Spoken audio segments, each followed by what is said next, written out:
hear people say, oh, I'm just not that creative, or I don't have the ability to be innovative and forward thinking.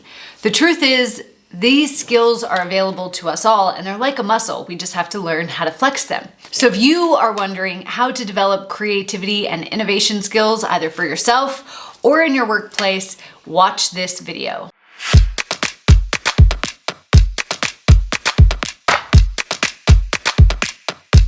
My name is Tiffany Toombs. I'm a high-performance mindset coach that has worked with thousands of people and corporations all around the world to help them develop the tools of creativity and innovation by letting go of the mindset blocks that stop them from doing that. In this video, I'm going to share the number one factor that stops people from being able to access their creativity and innovation. From there, I'm going to share with you two things that you need to do either for yourself or within your workplace in order to be able to strengthen your creativity and innovation muscle. So a lot of people that I talk to are attempting to be creative or to be innovative when they are in a state of high stress. This state is not conducive to being creative or innovative or forward thinking because our nervous system is in survival mode. When we're highly stressed out, our nervous system is in a state of fight or flight, and it honestly believes that it is under attack, and it has to be on high alert, hyper vigilant, looking for what could harm it or kill it. If you are focused on survival, the last thing on your mind is how to be creative, how to be artistic, how to be forward thinking, or how to create new solutions to problems that exist. That's the last thing on your mind. And the nervous system just physically will not allow you to go into the mindset that's needed in order to be creative and innovative. This is why mindfulness practices in the workplace are so important. And also, if you're working from home, you need to have some mindfulness in your home office or within your space. So this could be things like including greenery, so having plants, and ideally real plants, not fake plants.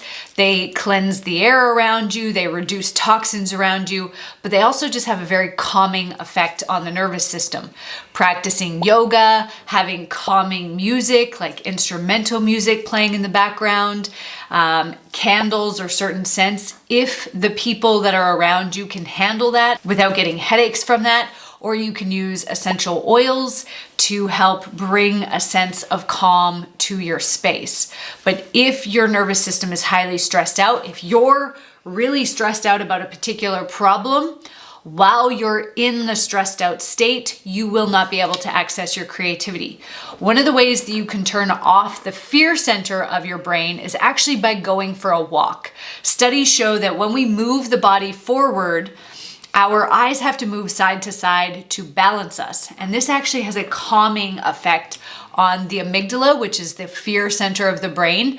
And that will allow you to calm the nervous system, to leave that state of fight or flight so that you can go into a creative or innovative mindset.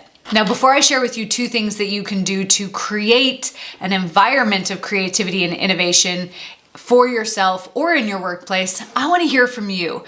What are your go-to and favorite mindfulness and relaxation techniques to do whenever you feel highly stressed out?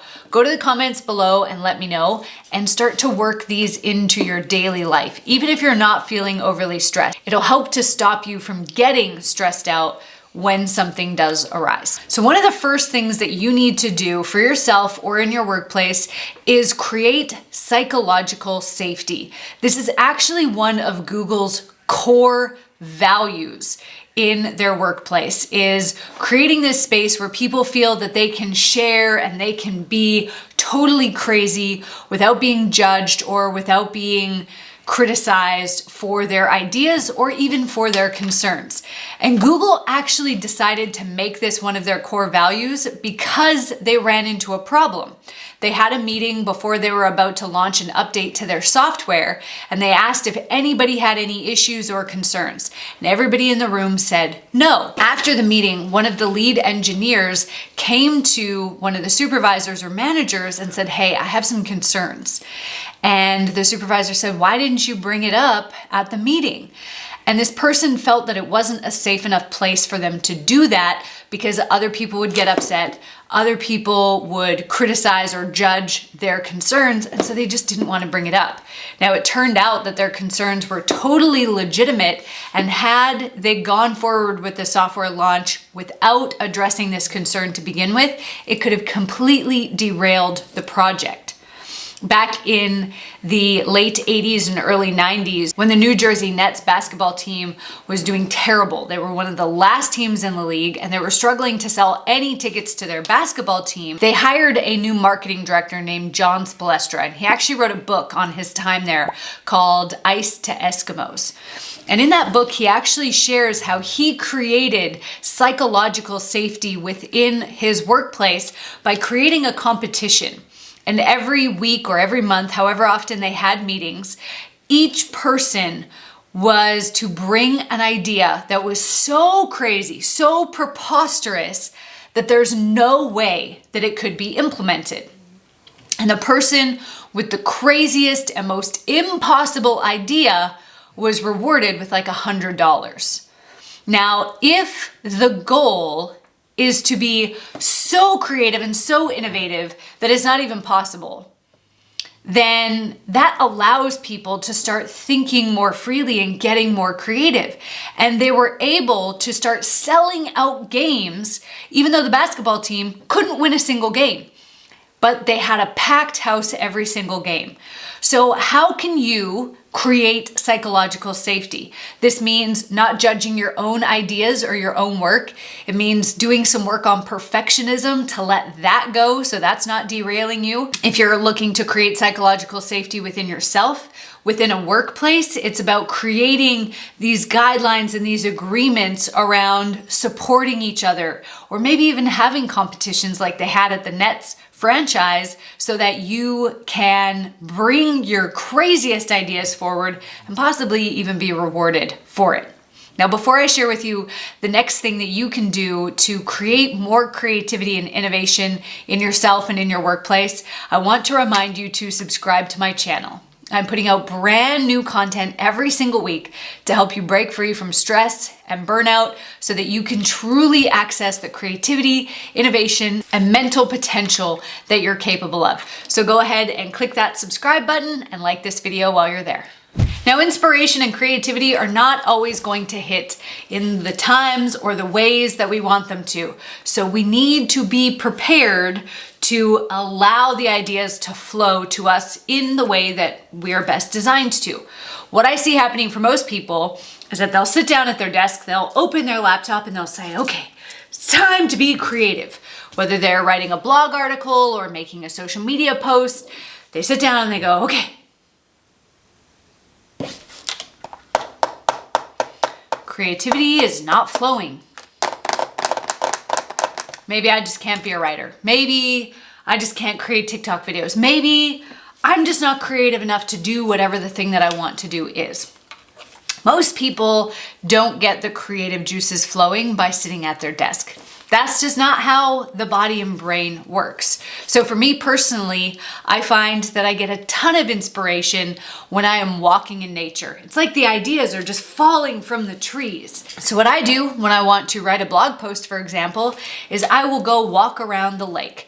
I'll turn the voice recorder on my phone on and I will just talk out the ideas that flow to me about that specific topic. If I'm ever stuck on a problem, I'll go for a drive or I'll go walk by the lake or I'll just go sit and meditate in nature and the ideas come a lot faster. Sometimes I even have a dance party to get the energetic juices flowing. Just remember that when you sit down, it tends to block the energetic flow. I mean, even just sitting down disconnects your lower body from your upper body. When we're moving and the blood is flowing, that's when the energy is flowing. So find the things that make you happy. Find the things that make you laugh or feel fun and joyful for you. And that is when ideas and inspiration will hit. That's where you're going to be your most creative and your most innovative. Now for you, it might not be dance parties and going for a walk and nature, but there will definitely be something that allows you to get that inspiration. I've had some clients who go for a swim, other clients who go for a surf or go stand up paddleboarding, they go kayaking, or they go play with their dogs, and they'll get ideas coming to them, and it'll start the juices flowing so that they can get into that creative headspace.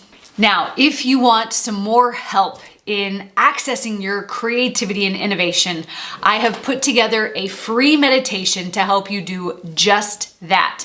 This meditation was designed for both beginners and experienced meditators, and all you have to do to get instant access is go to www.meditationwithtiffany.com or click on the link in the description. Thanks for watching.